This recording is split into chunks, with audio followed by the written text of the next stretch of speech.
Alors on est parti pour une prochaine vidéo. Est-ce que vous connaissez les conférences TED? Pour ceux qui ne connaissent pas, TED c'est une organisation internationale qui organise des séries de conférences à travers le monde entier. Et donc on a des personnes qui viennent de tout milieu. Vous pouvez avoir des personnes qui vous parlent des fourmis, vous pouvez avoir des architectes, vous pouvez avoir des gens qui vous parlent de spiritualité. Et donc toutes ces personnes viennent s'exprimer devant un auditoire pour partager leur message. Et donc ce qui est très fort avec ces conférences TED, c'est que l'ensemble des orateurs ils sont coachés et du coup on a des présentations qui sont courtes, environ une quinzaine de minutes, mais on a des présentations qui sont hyper impactantes, qui sont hyper engageantes et je vous assure que vraiment vous pouvez regarder une conférence sur un sujet qui vous intéresse et que vous ne connaissez pas du tout, vous pouvez vraiment être capté parce que ces orateurs sont coachés d'une manière qui vous donne envie de les écouter. Et donc aujourd'hui, j'ai souhaité analyser une conférence TED pour essayer de voir ensemble quelles sont les techniques qui sont utilisées pour interagir avec un public. Alors j'ai contacté TED, je leur ai demandé si c'était possible d'utiliser des morceaux de la vidéo pour les caler dans cette vidéo au montage. Ils m'ont dit que c'était pas possible parce que c'était pas dans leur charte. Donc ce qu'on fait, c'est que je vous mets quand même le sujet et le lien dans la vidéo. C'est une vidéo sur les réseaux sociaux, comme ça vous allez pouvoir la regarder juste après. Mais juste avant d'aller plus loin, abonnez-vous à la chaîne YouTube pour ne pas rater les prochaines vidéos de ce challenge. Une vidéo par jour sur la prise de parole en public. N'hésitez pas à commenter sous la vidéo, comme ça vous permettra de participer au concours et de remporter peut-être dans 30 jours, suite au tirage au sort, une carte cadeau pour aller dans une grande enseigne multimédia et vous faire plaisir pendant les fêtes. Donc on revient au sujet de notre vidéo. La première chose qui est faite par cet orateur qui nous parle des réseaux sociaux, c'est tout ce qu'il fait dans la première minute pour engager son auditoire et interagir avec lui. La première chose qu'il fait que je trouve qui est hyper intéressante, c'est qu'il sort une anecdote humoristique. Donc ça, je trouve ça génial parce que ça permet vraiment dans un premier temps de détendre l'atmosphère. Vous savez, des fois on a des présentations qui sont très sérieuses. Donc on a l'orateur qui est en train de parler, puis on a le public qui est très studieux. Alors, des fois, c'est très bien, je ne critique pas ce type de présentation, mais c'est toujours intéressant si vous arrivez dès les premières minutes à faire rire votre auditoire.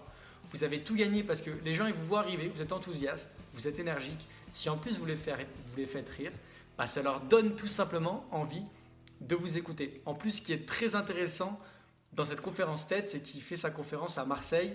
Et donc quand il arrive, il fait une petite blague entre Marseille et Paris Saint-Germain. Vous savez, il y a une petite guerre au niveau du football. Donc il taquine son public. Et ça, je trouve ça hyper intéressant de taquiner le public. Pourquoi? Parce que des fois, quand on va commencer à s'exprimer en public, il peut y avoir des fois une barrière entre le public et soi. Il y a un peu l'impression que l'orateur est en train de parler et que le public écoute. Donc si vous taquinez le public, ça vous permet d'engager avec lui, ça vous permet de lier une certaine relation dès les premières minutes de votre intervention. Et la deuxième chose qu'il fait que je trouve hyper intéressante, c'est qu'il pose une question à son auditoire en rapport avec ce qu'il est en train de dire. Et ce qui est hyper intéressant, c'est que dans un premier temps, en posant cette question, il s'adresse à son auditoire. Il n'est pas tout simplement ici en train de balancer son contenu bêtement. Non, il est là, il interagit avec son auditoire, il leur pose des questions, il les fait participer en leur faisant lever la main. Et ce qui est hyper intéressant, c'est que cette question qu'il pose, elle n'est pas juste là pour poser une question, elle apporte quelque chose. Il parle des réseaux sociaux et en fait, ce qu'il veut appuyer, c'est qu'il cite 3 personnes et il demande quel est le point commun entre ces 3 personnes. Et l'exemple qu'il donne, c'est que finalement, ces 3 personnes ont réussi dans la vie, mais n'ont pas les réseaux sociaux.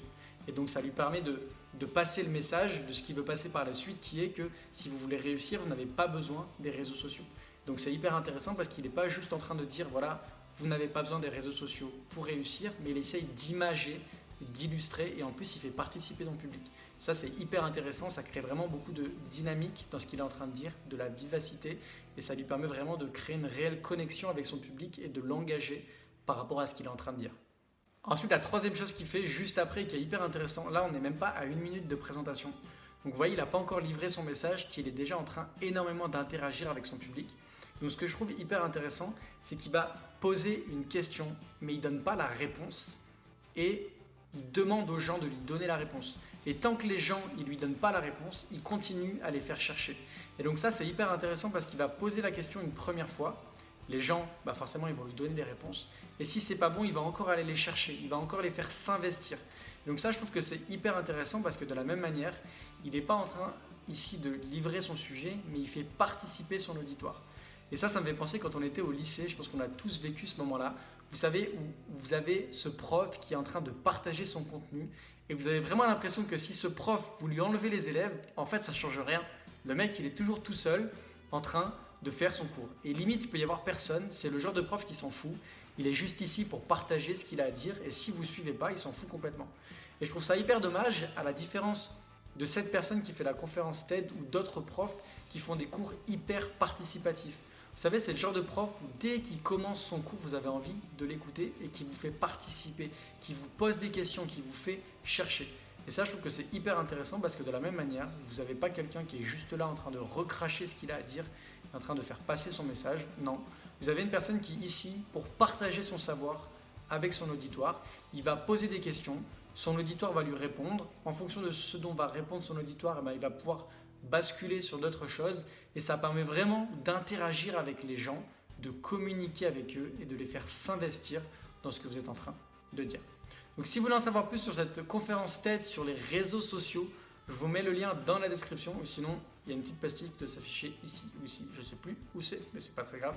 Comme ça, je vous invite vraiment à aller voir cette présentation TED. Vous pouvez regarder juste les 2 premières minutes, vous pouvez faire le lien avec ce que je viens de vous dire et vous allez voir que ça va être hyper intéressant pour vous apprendre vraiment à interagir avec le public et ça va vous permettre, en mettant en application ces choses, de faire en sorte que dorénavant, quand vous allez vous exprimer devant un auditoire, vous n'aurez plus la sensation de parler tout seul, mais vous aurez la sensation de livrer votre message et d'engager votre audience, de la faire participer et elle va se sentir engagée par ce que vous êtes en train de dire. Et si par la suite, vous avez des ventes ou un engagement à faire, vous verrez que les gens vont vous suivre beaucoup plus facilement. Donc je ne vous en dis pas plus, j'espère que cette vidéo vous a plu. J'espère également que vous appréciez également toutes ces vidéos que je suis en train de faire dans cette série de 1 vidéo par jour pendant 30 jours sur la prise de parole en public. J'essaie un maximum de développer divers sujets, de parler de diverses choses. Ça me permet à moi de vous livrer du contenu assez large, mais de voir aussi ce qui vous intéresse le plus. Et comme ça, par la suite, je pourrais faire des vidéos et voir justement quels sont les sujets qui vous intéressent le plus et vous aider un maximum. Je ne vous en dis pas plus. Je vous remercie encore une fois vraiment de regarder cette série de vidéos. Ça me fait énormément plaisir. En tout cas, je prends beaucoup de plaisir à la tourner. Donc vraiment, merci beaucoup de la suivre et je vous donne rendez-vous dès demain pour la prochaine. Merci beaucoup.